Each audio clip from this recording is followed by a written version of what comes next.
এই যে কলিমার লোহার ব্রিজটা এরকম সবটা খুলে খালি নিয়ে যাচ্ছে, কে বা কাহার সেটা বলতে পারি না আমরা। রাজবাড়ী জেলার পাংশা উপজেলার কলিমোহর ইউনিয়ন ও কসবা মাজাইল ইউনিয়নের সংযোগ স্থলে অবস্থিত জাপান সরকারের উপহারে নির্মিত একটি গুরুত্বপূর্ণ সেতুর লোহার স্প্যান কেটে নেওয়ার অভিযোগ উঠেছে। স্থানীয়দের দাবি, একটি সংযোগবদ্ধ চোর চক্র দীর্ঘদিন ধরে সেতুর বিভিন্ন অংশের লোহা কেটে নিয়ে যাচ্ছে, ফলে সেতুটির নিরাপত্তা ও স্থায়িত্ব নিয়ে উদ্বেগ দেখা দিয়েছে। এই ঘটনায় এলাকা জুড়ে ব্যাপক আলোচনা সমালোচনার সৃষ্টি হয়েছে। স্থানীয় বাসিন্দারা দ্রুত ব্যবস্থা গ্রহণ করে সেতুটি রক্ষায় প্রশাসনের হস্তক্ষেপ কামনা করেছেন। তাদের আশঙ্কা, এভাবে লোহার অংশ চুরি চলতে থাকলে সেতুটি ঝুঁকিপূর্ণ হয়ে পড়বে এবং যে কোনো সময় বড় ধরনের দুর্ঘটনা ঘটতে পারে। স্থানীয়দের মতে সেতুটি দুই ইউনিয়নের হাজারো মানুষের যাতায়াতের অন্যতম গুরুত্বপূর্ণ মাধ্যম। তাই সেতুর নিরাপত্তা নিশ্চিত করতে চোর চক্রকে শনাক্ত করে আইনের আওতায় আনা এবং ক্ষতিগ্রস্ত অংশ দ্রুত মেরামতের দাবি জানিয়েছেন তারা। এই যে কলিমার লোহার ব্রিজটা এরকম সবটা খুলে খালি নিয়ে যাচ্ছে, কে বা কাহার সেটা বলতে পারি না আমরা। এটা আমার চলাচল অসুবিধা সবাই, এটা আমরা একটা সুষ্ঠু বিচার চাই। কলিমহরকের ব্রিজ মোটামুটি রাতের অন্ধকারে কারা এই যে কাটিয়ে কুটিয়ে নিয়ে যাচ্ছে, খুলিয়ে নিয়ে যাচ্ছে।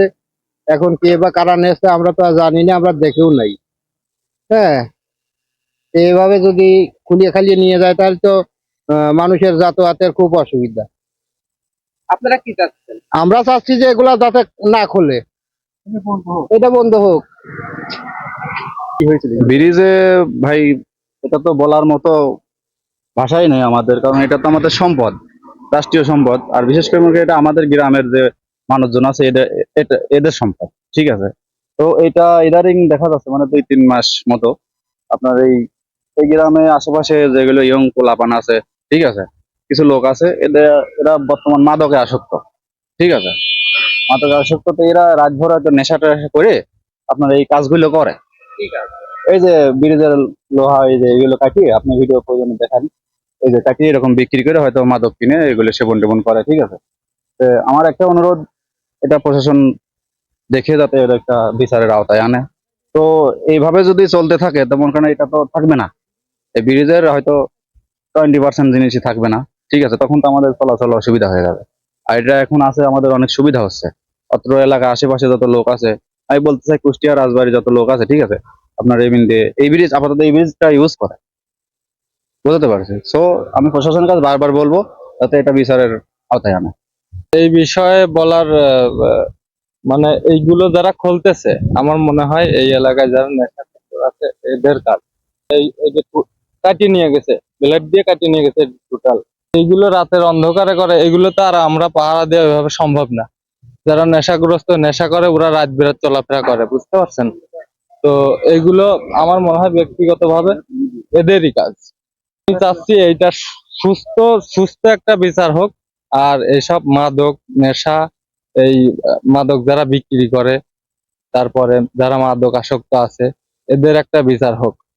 শুধু এই বিচার হলে আমার মনে হয় এগুলো করা সম্ভব, মানে থামানো সম্ভব।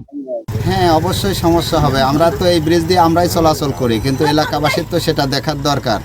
কিন্তু মনে করেন সবারই অসুবিধা হবে। তবে পুলিশ প্রশাসন সেটা যদি রক্ষণাবেক্ষণ করে তাহলে আমার মনে হয় ভালো হয়।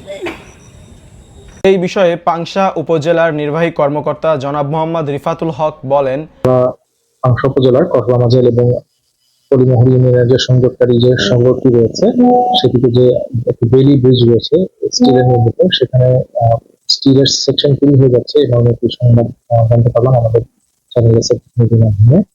সেটার সরজমিনে আমি ছবিও দেখলাম, ঘটনার সত্যতা রয়েছে। এই বিষয়ে প্রয়োজনীয় ব্যবস্থা গ্রহণ করার জন্য আমি উপজেলা প্রকৌশলীকে প্রাথমিক জানিয়েছি। আমরা এই বিষয়ে ব্যবস্থা। হামিদুল ফারাবী, গণকণ্ঠ, পাংশা, রাজবাড়ী।